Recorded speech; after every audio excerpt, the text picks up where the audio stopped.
Do you think the UN is doing everything possible or everything it can do when it comes to Israel's conformity to international law? It depends because the UN it's a huge system. So uh, the Security Council, absolutely not, absolutely not. Because of the vetoes. Yes, because of the US veto. It boils down to that. The Security Council is not effective primarily because of the strength and the paralysis provoked by the US veto, which has always been revolting.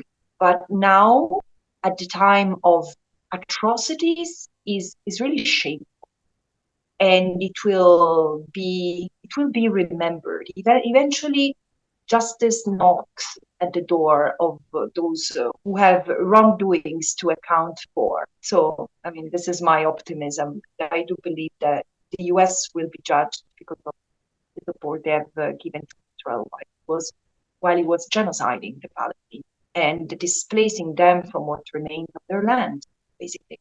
Then, of course, there is the General Assembly, which is a different reality, which is more democratic.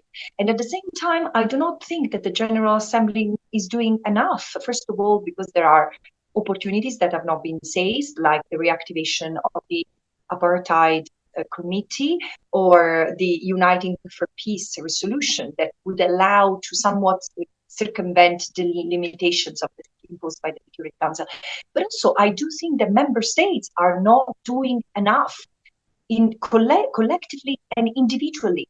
And these are UN member states, so they are part of the system. Why don't they impose sanctions and an arms embargo without a Security Council declaring it? This is something that individual member states or at the regional level could and should do. But institutional culture in the UN is is to preserve some diplomacy, to respect to respect member states even when they violate international law. This is something that I find having shown its limits, to say the least.